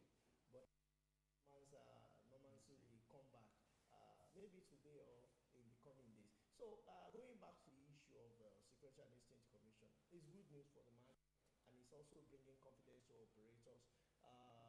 With the confidence that is coming on board to the system, definitely we're expecting more inflow into the system. People believe so much in Nigeria Stock Exchange. The market, if you watch, when the man was on suspension, the market has not been very, very consistent. If you go 3 days down, 2 days up, 4 days down, 1 day up. Most cases is 3 days down, 2 days up. But what now make everything to go what made everything almost unmanageable was when President declared his invention. When he declares admission for second time, the market went so low. But right now, upon the replacement of the former DG to a new person that has just replaced him, the market seems to be improving, and we can only but hope that we have a better market in the coming period. All right, for the financial institutions in the country, what does this do to them, especially those that have had prior agreements signed and also have had expectations? Is this going to truncate the belief in the financial market, and to the international bodies, is that going to complicate the ease of doing business in Nigeria? Well, when we talk about financial institutions, let's look at them separately. We have the banks, and the banks are more involved in monetary policy or money management, which is controlled by the CBN. Financial market is where you can have the stock exchange. So for that, their regulation and all of that, most of their policies come from banking supervision at the Apex Bank, that's the Central Bank of Nigeria. Then for those that have signed, you see, it's like a mini government, so administration, government, a continuum. Most of his activity, I believe, will be investigated, and those that are just, those that are good, I believe there will be continued. It's not politics this time.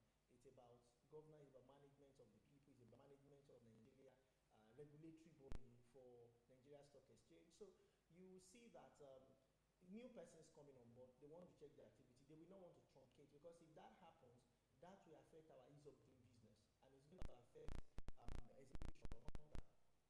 Respect for contract is one of the 10 indicators that is used to grade a country, whether the country is good or not. So if I've signed with somebody and the person was culprit of one crime or one offense or the other, of one rule or the other, you cannot take that out on me. Okay. So you may want to ask me if it was with my consent, if my approval was not given by have not followed due process, then you will be right for you to say that I should, you want to withdraw that from me.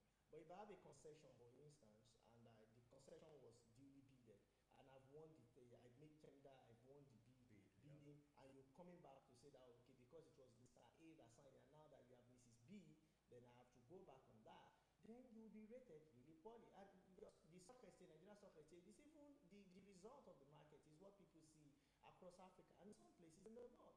We can see that some of our media houses are already having partnership with foreign media houses, and even online platforms. People are seeing what is happening. The result of Nigerian stock exchange is not just what we see on the Wall Street, Broad Street in Lagos, or what you see in Abuja. It's not the case anymore. It is now a world without walls. WWW is a world without walls. Everybody see what is happening exactly in Nigeria. Okay. When you were speaking earlier, you mentioned when the president declared his intention, there was a slide down, there was a reduction. Now, as an economist, would you say that this is what do you make out of this? Would you say this is bad to the economy of Nigeria? Well, if you have a lower market performance, it simply shows that it is not good enough. And if it is not good enough, the value of several countries has reduced. That's what they show. The value of a country, how the market, how people respect some of the companies, or the value they give to those companies. But beyond the value of the company, what does it really mean to market operators? So the market operator sees that, market itself, the stock exchange is about confidence. It's about we believe in this stock, so let us buy the shares. Or some portfolio investors say, we believe in your country, let us come and put in our money. So when they don't believe in our country anymore, when they feel that, some of the things that we thought would change by country in 2014, 2015, is not really changing. You might be having growth, increase in GDP 1.4, but in the real sense, your people are still very jobless. Or in the real sense, your unemployment is the highest ever, at 3.1. Or in the real sense, your market is lopsided. Or in the real sense, there are artificial trade going on in your country. So, and if the same man now get his interest, then people will be worried. And guess what? The people that matter, everybody matters. But when it comes to markets, operators, they matter more than any other person. All right, you're talking about is the issue of demand and supply not also relevant in deciding how stocks go? And the second question will be, the World Bank has given Nigeria knocks for a rising debt profile. How does these two things play up, especially when you put into consideration what happened when the president declared his intention? Does that give us a very bleak future if he does win? Yeah, but thank you so very much. You have demand and supply. A number of persons have asked me. I saw some persons on Twitter, and they said, no, it's only demand and supply. I laughed. You see, two things. You have what we call trend analysis. Okay. Under trend, you have demand and supply. Then you have fundamentals. Fundamental is breaking news. What happens in the news? That is what. So you use the two. So demand and supply may be profit taking, but if people lose confidence, if you hear now, we're in this studio, and you just hear that there is fuel scarcity on Friday, you may not end the session. We jump out, take our cars to the gas station. It's not demand and supply now. It's not breaking news. Okay. Do you get what I'm saying? So if there is a news that does not go well with operators in the market, what happens? It will change the narrative. It will make demand and supply rush. You don't have abnormal demand, you have abnormal supply. And that is why economics make provision for those abnormalities. So we call them abnormal demand and abnormal supply. It is not usual trading. Now, people who really does not know, we tell you, these shares, share hey, it is because people sold more and bought less.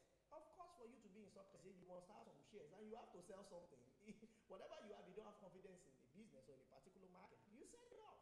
So you certainly sell something. But the main thing is that, why have we not have such fall? Okay, now, if you say that is not the reason, what happened in 2015 when the president was declared? What happened to the market? It has never performed like that since the Nigerian Stock Exchange started. Why do we have such growth? Everybody agreed because of fundamental, because of the news that we now have a new president. And it was the wish of the people. That was the truth. Now that the trend seems to be going the other way, we now said, no, it's demand and supply. I think we need to balance that. Now, what bank may have good reasons profile. I know some persons will say that for what they were taught in school, and I'm not sure that is correct anyways, is to look at debt to GDP. Okay. That is, what is the debt profile of Nigeria? It's over 20 trillion naira. 20 trillion naira. And these are not my figures. You can go to the website of DMO, that's Debt Management Office. You can Google them, go to their website. It is openly published. Over 66.6 billion naira. Mark you, Nigeria foreign reserve is only 46 to 48 billion US dollars. So if you remove all the foreign reserve, which of course does not even work that way, you are still owing. So we have huge debt, about 20 trillion naira. Okay. Our revenue, let us use only 2018 budget that is yet to be passed, even though today is, I think, 18 or 19th of April, is yet to be passed. Committee level, National Assembly is yet to sit on it, is yet to go to the executive. So I'm not thinking you are going to get the budget, even because the means that you will use to pass it is still missing. Although we have an artificial meal, or we have a secondary meal, or we have a backup meal. Nigeria is a very funny country. I hope that our country will be better than this. Seriously, I hope that we'll become more serious, because I will really be happy if I see a more serious. Do you think yesterday's events could affect the financial sector in any way? Well, if it persists, it could. If it persists, it could. These are policy makers, and if, for instance, if they need to confirm the new appointee for SEC, and it's taking so long a time because they are looking for names, you know how that sounds. It's not really very good, you know. So, but I don't want to talk about the politics of it. Let me focus on the World Bank and the position. Nigeria is giving birth to more children. Death rate is reducing because of medicine. Okay. So death rate is reducing, birth rate is increasing. That can only guarantee huge population. And to buttress that argument, the last time I was in this studio, we said Nigeria was 185 million. Increase. According to two agencies of government, Nigeria Bureau of Statistics corroborated National Population Commission. But just last week, National Population Commission said Nigeria is now 198 million people. That should scare us. 198 million people. Should it scare us? It should scare us. Shouldn't it be to our advantage how India, China make use of their population to their own advantage? It should scare us because that advantage, how they make use, that word, how they make use, is what is missing in Nigeria. Is what is missing. So if we can make use of our people and deploy them, then it becomes strength.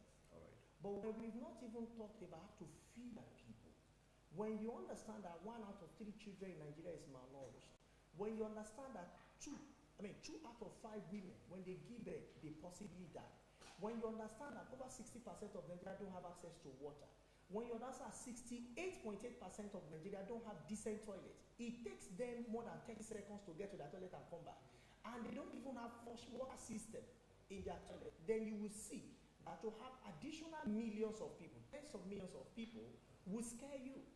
So it's a major problem we have, and I think that, so what is World Bank saying in DMP? What World Bank is telling Nigeria is that consider debt to revenue. How much are we going to earn?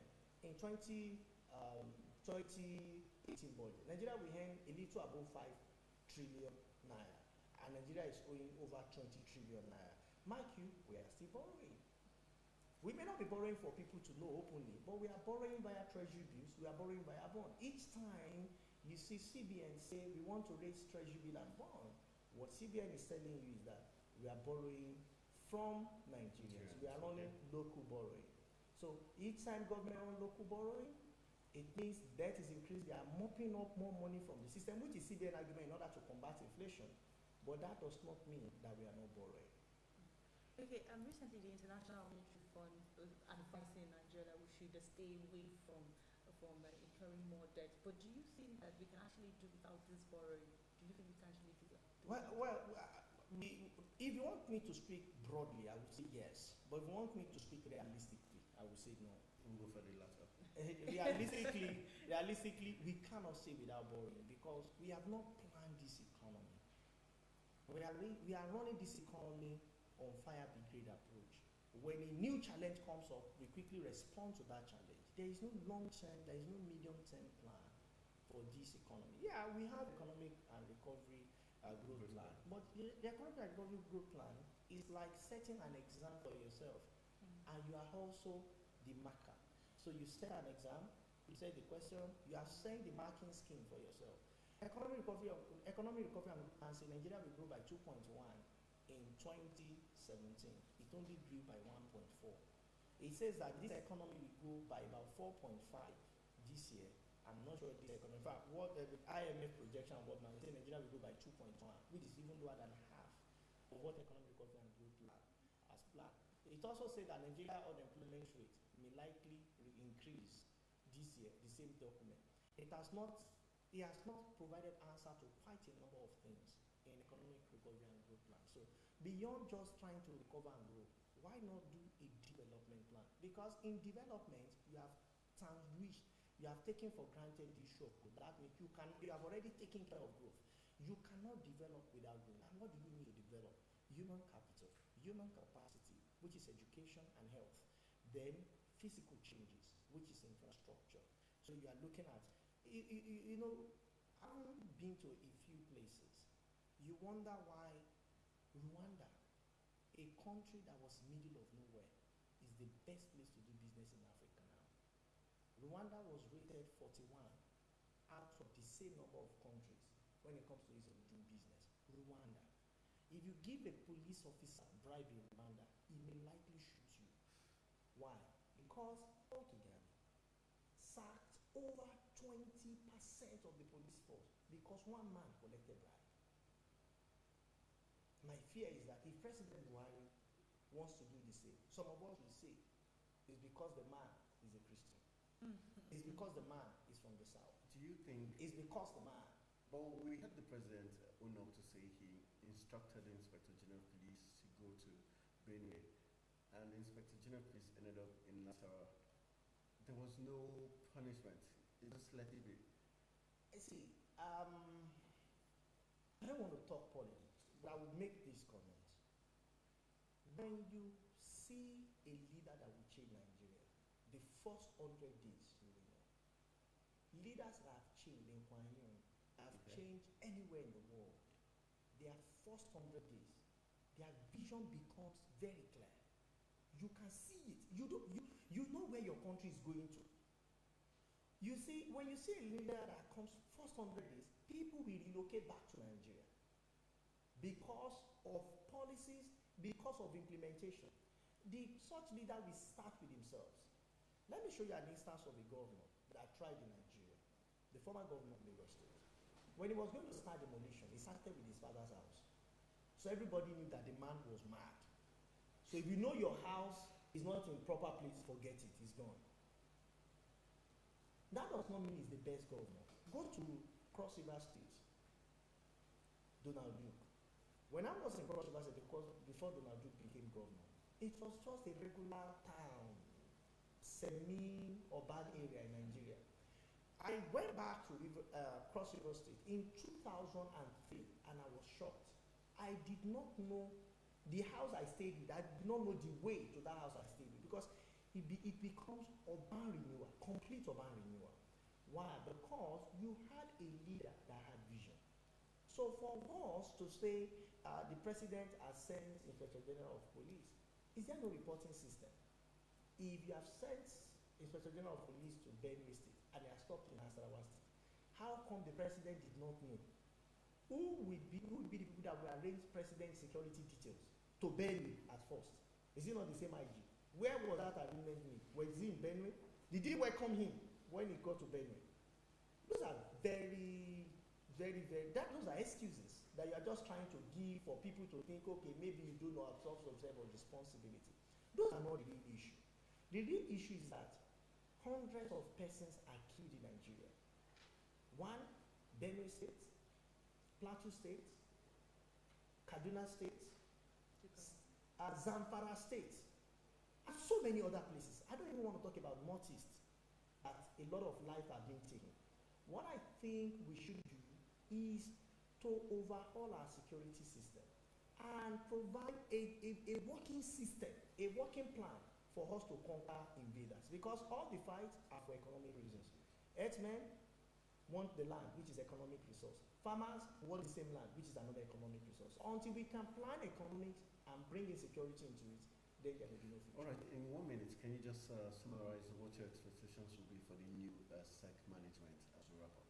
Yeah, well, I'm expecting someone who will be more detailed, who will be impartial, right, to all operators, and someone who will learn from the mistake of the past leader. That's my expectation. All right, I want to say a big thank you to senior economist talking about Paul Alaje for always being awesome, on point, giving us real life statistics and narrations for us to get a clear picture as we looked at the regime of the Security and Exchange Commission expectations, and also we delved into other national issues. We'll be going for a break so that we get the news, so that you'll be well informed, and after the news, we'll be wrapping up Africa's finest breakfast show.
Federal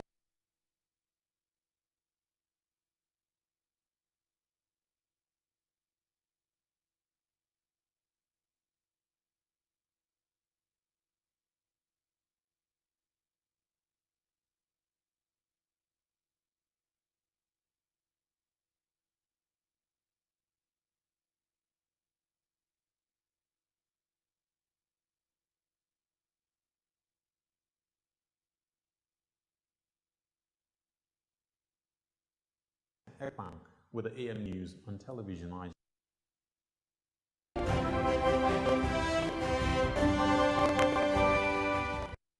The House of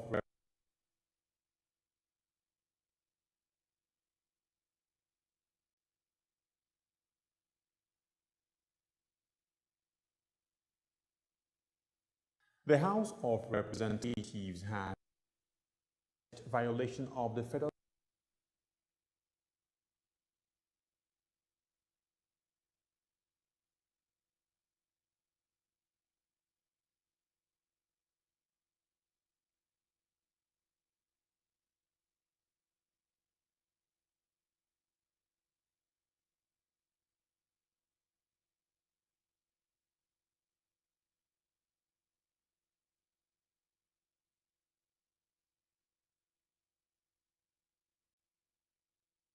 Progressives Congress from Jigawa State, Sani Zor.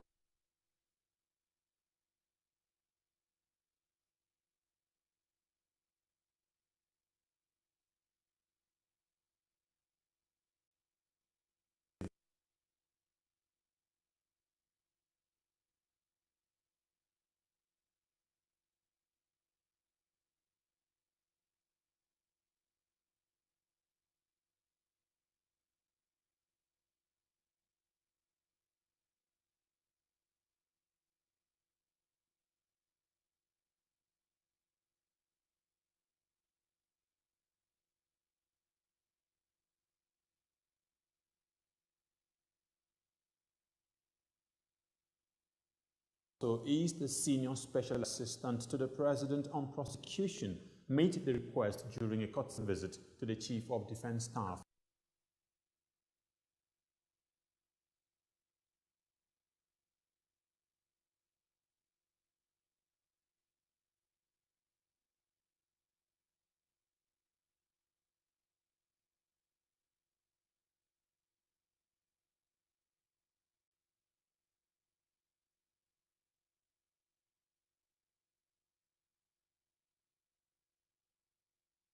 Panel is mandated to investigate as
money to finance acts that pose threats to national security. Ahmad Salkida, a Nigerian-born journalist based in Dubai, has reversed a statement he earlier made where he alleged that only 15 of the 113 yet-to-be-released Chibok girls are alive. In a series of tweets on his Twitter handle, Salkida claimed that new information available to him from 2 other cells within the sect indicates that a total of 30 girls are still alive. Salkida said the objective of his earlier tweets was to compel the government and the insurgents to meet over the matter.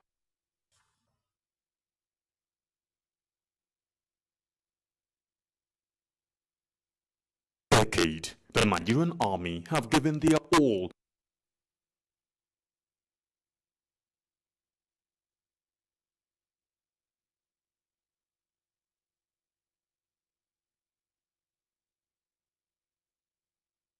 their determination to protect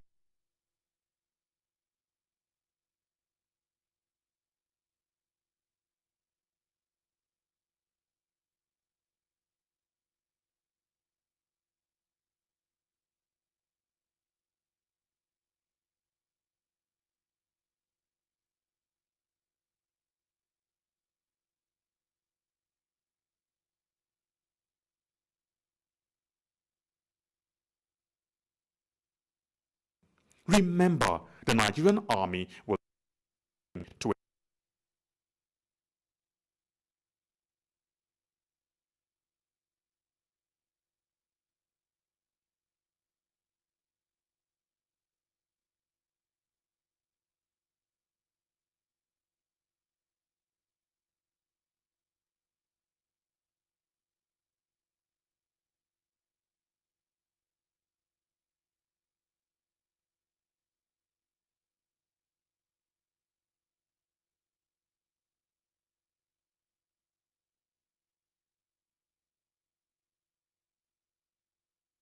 Fashola was accused of various attacks, including of being against over 2 million gays in Lagos State and about an attack on 40 members of the single-sex community in Lagos.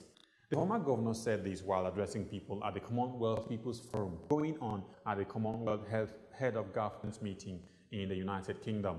Fashola's defense follows remarks by British Prime Minister Theresa May asking Nigerian government to change its stance on same-sex marriage.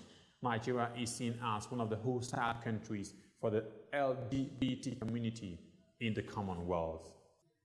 Liverpool winger Mohamed Salah has won the Champions League goal of the week for the quarter-finals. Salah took the prize ahead of Real Madrid's superstar Cristiano Ronaldo. The Egyptian-born Liverpool goal poacher took the vote for his performance against Manchester City in the last 8.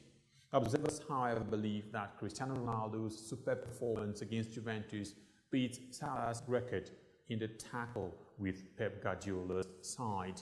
Despite earning a standing ovation from the Juve supporters for his stunning acrobatic finish, Ronaldo finished 10% second in the official UEFA poll. Nigerians have tested political parties, religion and age. It is time to get a bridge builder to heal the wounds. Hassan Dan Kwambo. Under your watch as Executive Governor of Gombe State, you have been able to manage the state's resources in view of the numerous projects so far completed and low statutory federal allocations accruable to the state. With your landmark achievements in healthcare, youth employment, women empowerment, road infrastructure, pipe-borne water, security, education, and agricultural development, we are sure of a better Nigeria. 2019 is not about power or change, but rather it is about Dan Kwambo to replicate his humility and servant leadership. Dan Kwambo, Nigeria. Nigeria, Dan Kwambo.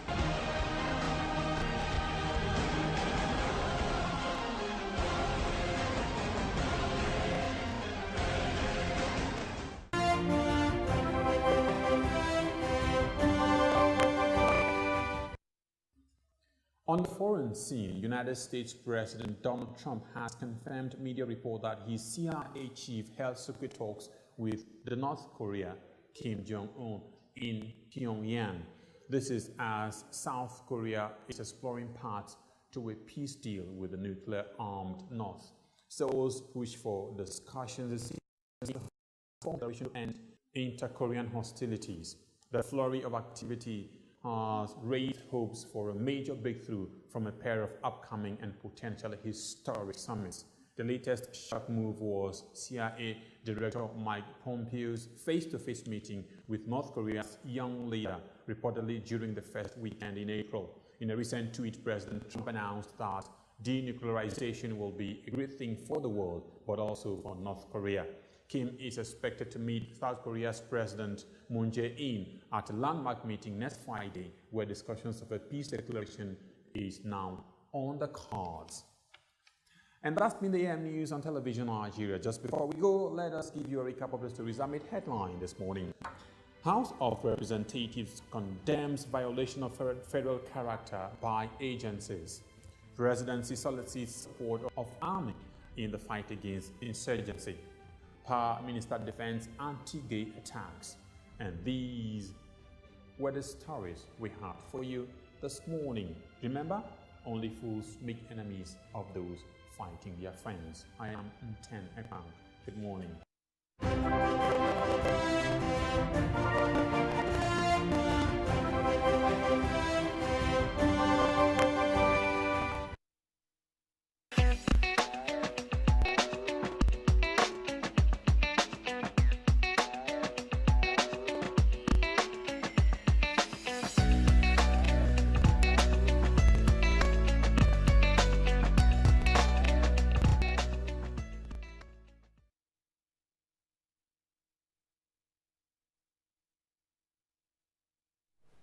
Welcome back from the news beat. It's now time for us to wrap up Africa's Finest Breakfast. It's been awesome this morning. Very interesting with all the big stories making the rounds on the global scene. And our discourse for today, definitely very interesting. Finding the missing maize and also looking at the regime of the Security and Exchange Commission by the Minister of Finance, Kemi Adeosu. And we had Rahul Alaje join us to help us see through, and also not forgetting intern, our in-house analyst, who was also trying to give us different perspective to finding the missing maize. All right, I want to say big thank you to the entire production team, Josh, Philip, Donald, everyone who made this production come out awesome. I want to say thank you, and to you especially for always being part of Africa's Finest Breakfast Show. I want to say thank you very much. My name is Anthony Mo. I want to say good morning and letting the Queen wrap it up. Don't forget to subscribe to our YouTube channel, Television Nigeria. Like us on Facebook, Television Nigerian, and Twitter and Instagram, TV Nigerian. And everything you do, don't forget that life is very, very sweet. Don't waste it. And if you must climb the ladder of success, you can't put your hands in your pocket. My name is Cynthia Agbert. You have yourself a pleasant day.